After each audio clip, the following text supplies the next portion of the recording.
माजी मुख्यमंत्री उद्धव ठाकरे यांची पत्रकार परिषद. त्यांनी म्हटलंय, महाराष्ट्रात सरकार आहे की नाही हा प्रश्नच आहे. मुंबईत आज प्रदूषण आहे हे यापूर्वी कधीही नव्हते. याचं कारण नियोजन शून्य विकास कामं. मुंबई व्यतिरिक्त संपूर्ण महाराष्ट्रात गारपीट आणि अवकाळी पावसाने नुकसान झाले आहे. मी सुद्धा 2.5 वर्ष मुख्यमंत्री होतो. सर्व माहिती एका जागेवर मिळत असते, पण सध्याचे मुख्यमंत्री तेलंगणात प्रचार करत फिरत आहेत. हे राज्याला न्याय देऊ शकत नाहीत. एक फूल दोन हाफ आहेत. दुसरे हाफ कुठे आहेत हे कोणालाच माहिती नाही. आपल्या हवामान खात्याने सांगितले होते गारपीट आणि अवकाळी पाऊस पडू शकतो, पण मग मंत्रिमंडळ आणि कृषी मंत्री हे कुठे आहेत? शेतकऱ्यांना पीक विम्याची अग्रिम रक्कम मिळाली का? सरकारचा कारभार कुठे आहे? भाजपवाले रेवडी उठवत आहेत. तुम्ही शेतकऱ्यांना कधी दर्शन देणार? मला एक प्रश्न पडला. आमचे मुख्यमंत्री गृहमंत्री यांना इतर राज्यात प्रचाराला वेळ आहे, पण शेतकऱ्यांच्या पाठीवर हात कधी फिरवणार? सरकार म्हणजे दुष्काळातला 13वा महिना आहे. संपूर्ण महाराष्ट्र निवडणुकीची वाट बघतोय. आजच्या आज कॅबिनेट बैठक घेऊन लवकरात लवकर निर्णय घ्या. महाराष्ट्रात दुष्काळ आहे, त्यात अवकाळी आहे. आम्ही जाऊन दिलासा देतो, मात्र सरकार ढिलं आहे, असे मत माजी मुख्यमंत्री उद्धव ठाकरे यांनी पत्रकार परिषदेमध्ये व्यक्त केलं. ते मुंबईमध्ये बोलत होते. ब्युरो रिपोर्ट, तेज मराठी न्यूज, मुंबई. काही विषयासाठी भेटत असतो आणि आपल्या माध्यमातून मी शिवसेनेची भूमिका, शिवसेनेची मतं ही जनतेपर्यंत पोचवत असतो. आणि मला खात्री आहे की आपण सुद्धा सर्व माध्यमं निपक्षपातीपणाने ही जी काही थोडीशी, मी काही लगेच विरोधी मतं नाही म्हणत, पण जनतेच्या हिताची जी आमची पण काही मतं आहेत ती तुम्ही महाराष्ट्राच्या आणि देशाच्या कानाकोपऱ्यात पोचवत असाल. आज मुद्दामून मी तुम्हाला एवढ्यासाठी बोलवलं कारण एकूणच महाराष्ट्रामध्ये हे जे सरकार आहे ते असंविधानिक आहेच, पण आता हे सरकार तरी आहे की नाही असा प्रश्न पडलेला आहे. कारण मुंबईपुरतं आधी बोलायचं झालं तर माझ्या तरी आठवणीमध्ये आजपर्यंत कधीही नव्हतं एवढं प्रदूषण हे मुंबईत आपण सर्वांनी अनुभवलेलं आहे. आणि त्याचं कारण काही तज्ज्ञांशी मी जे बोललो ते असं होतं की नियोजन शून्य विकास कामं, आणि त्याच्यामध्ये सगळीकडे धूळ आणि धुळदाण झाली होती.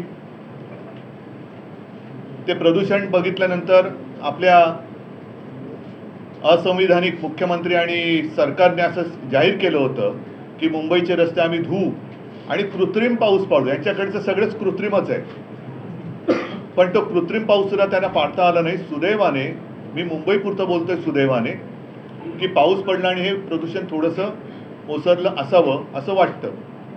मात्र त्याच वेळेला मुंबई व्यतिरिक्त संपूर्ण महाराष्ट्रामध्ये बऱ्याचशा भागामध्ये या अवकाळी पावसाने आणि गारपिटीने शेतकऱ्यांचं प्रचंड नुकसान झालेलं आहे. माझ्या प्राथमिक माहितीप्रमाणे उत्तर महाराष्ट्र, विदर्भ, मराठवाडा या भागामध्ये जवळपास 1 लाख हेक्टर शेतीचं नुकसान झालेलं आहे. उत्तर महाराष्ट्रामध्ये तर गारपिटीने संपूर्ण द्राक्षाच्या बागा आणि कांद्याचं जे काही पीक होतं, यावेळेला खरीपाची लागवड कांद्याची थोडी उशिरा सुरू झाली होती सप्टेंबरमध्ये.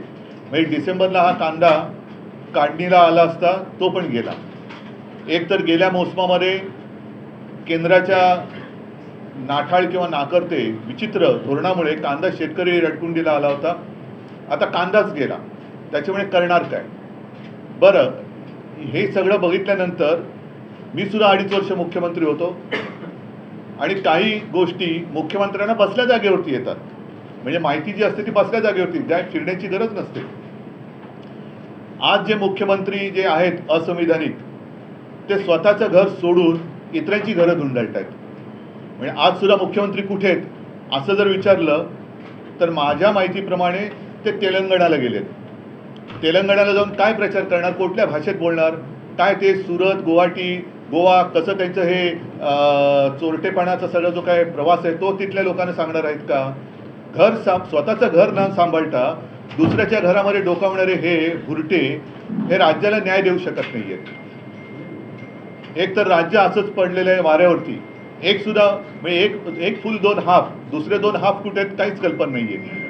कारण मधल्या काळामध्ये सुद्धा दुसरे हाफ होते ते छत्तीसगडला का मध्य प्रदेशला प्रचाराला गेले होते. आज कुठे गेले ते कल्पना नाही. दुसरे ज्यांच्यामध्ये डेंग्यू झाला होता ते कुठे आहेत त्याची माहिती नाही आहे. मग शेवटी ह्या राज्याचा मायबाप कोण आहे? विशेष म्हणजे मी जे मगाशी सांगत होतो की काही गोष्टी या मुख्यमंत्र्यांना माहिती मिळत असते. ती माहिती अशी आहे की साधारणतः गेल्या काही दिवसांपूर्वीच आपल्या हवामान खात्याने एक इशारा दिला होता की या काळामध्ये अवकाळी पाऊस होऊ शकतो, गारपीट होऊ शकते. काय केलं मंत्रिमंडळाने? काय केलं मुख्यमंत्र्यांनी? आपल्या कृषी मंत्र्यांनी असं मध्ये जाहीर केलं होतं, धनंजय मुंडे, की दिवाळीपूर्वी पीक विमा योजनेची अग्रिम रक्कम ही शेतकऱ्याच्या खात्यात गेली नाही तर मी दिवाळी साजरी करणार नाही. मला तर काय ते नंतर दिसले नाही. दिवाळीमध्ये फटाक्यांचा आवाज ऐकू आला पण मुंडेंचा आवाज कुठे ऐकू नाही आला. त्यांनी कुठे फटाके वाजवले मला काही त्याची माहिती नाही आहे. मग शेतकऱ्यांना पीक विमा योजनेची अग्रिम का होईना रक्कम मिळाली का? त्यांच्या खात्यात जमा झाली का? मिळाली असेल तर किती मिळाली, किती जणांना मिळाली? आणि जी काही माहिती आहे ते काही जणांची तर थट्टा झालेली आहे. 20-20 रुपयाचे चेकसुद्धा मिळालेले आहेत. मग कारभार कुठे?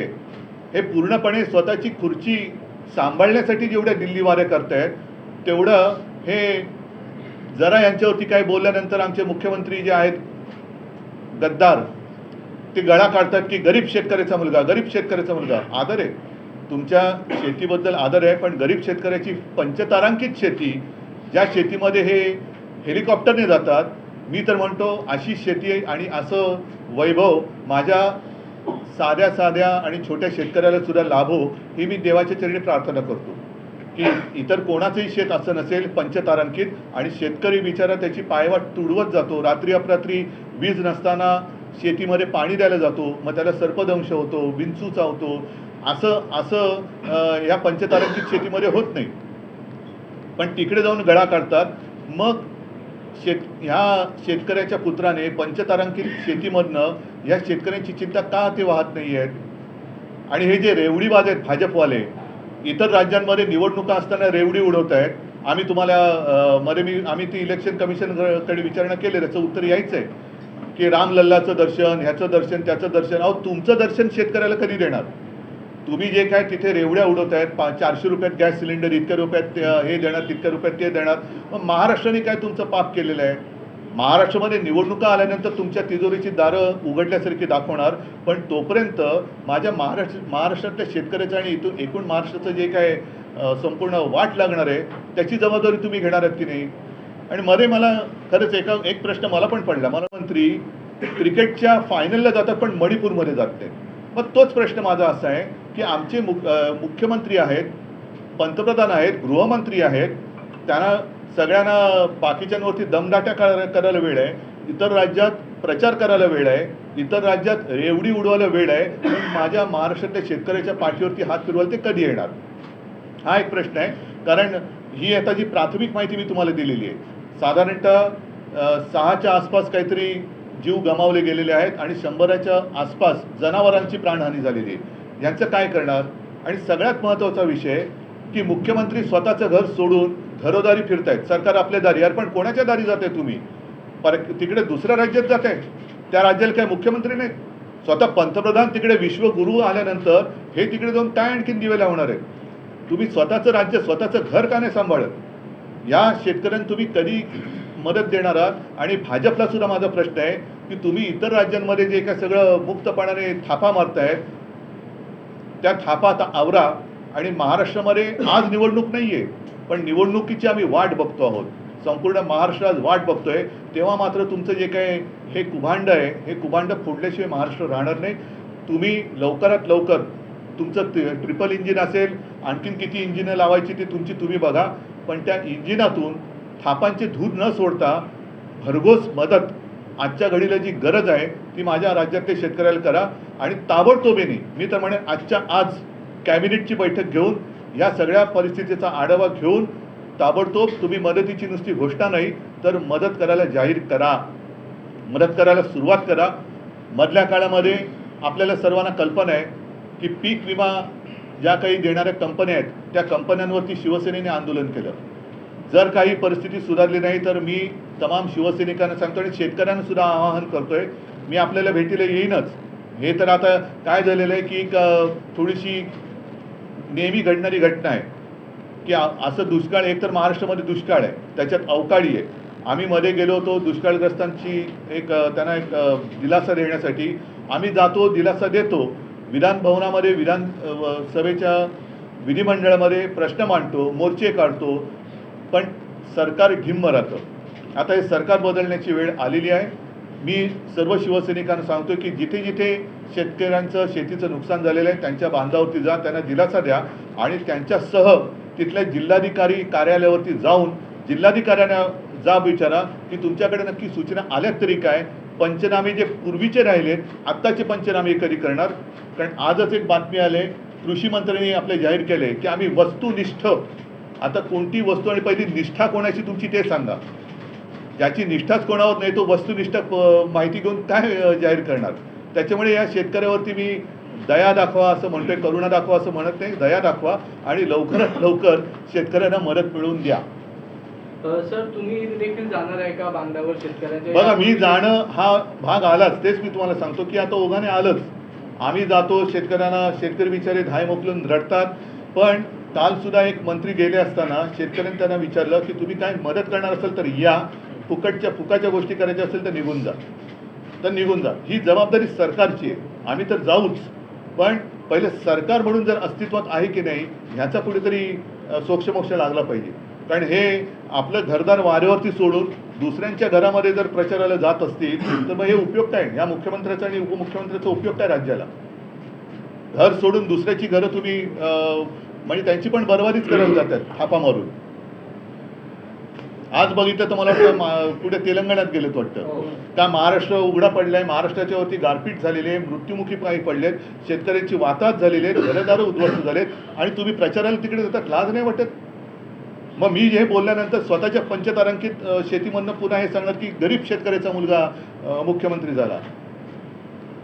2 दिवसात 16 ते 17 जिल्ह्यांमध्ये जे आहे ते गारपीट आणि अवकाळी पावसाचं नुकसान झालंय आणि त्यावरती शासन लक्ष ठेवून असं धनंजय मुंडे कृषी मंत्री म्हणजे काय करते नेमकं काय, आधी तुम्ही लक्ष ठेवून आहात.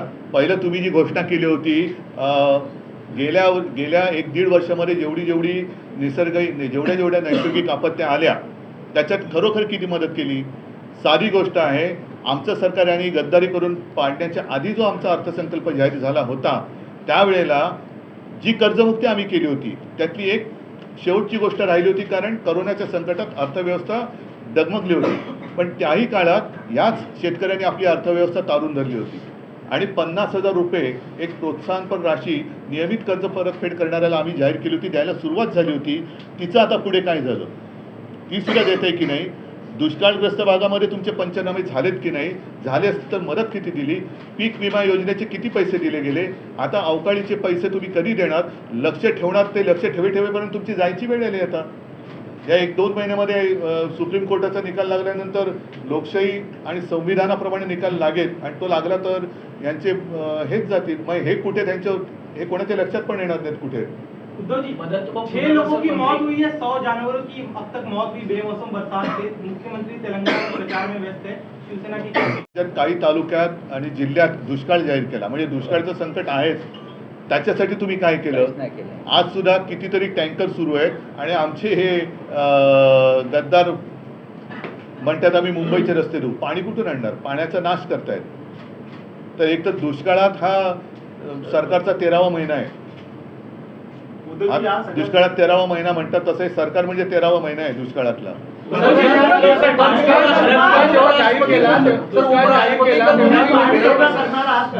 मदत व पुनर्वसन मंत्री ठिकठिकाणी जाऊन पाहणी करतात आणि ते म्हणतात की नाही आता त्यांच्या बरोबर जे गद्दार गेले त्यांचं पुनर्वसन करायचं कसं, त्यांना कशी मदत करायची, हाच एक मोठा भाग झालेला आहे. ते जनतेची काय मदत आणि पुनर्वसन करणार. मात्र मागच्या वेळी जेव्हा दुष्काळ जाहीर केला त्यावेळी ते जे तालुके जाहीर केले होते त्या तालुक्यातले प्रतिनिधित्व करणारे आमदार किंवा मंत्रीच्या बैठकीला नव्हते. मग आता कॅबिनेट जरी नाही, मला आता याच्या जास्त खोलात जायची गरज नाही.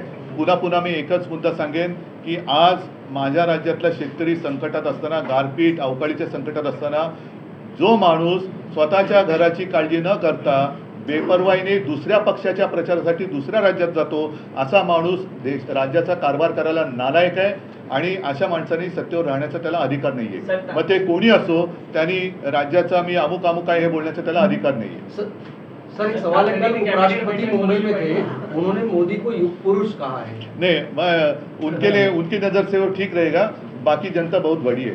चलो, धन्यवाद. जय हिंद, जय महाराष्ट्र. या संदर्भात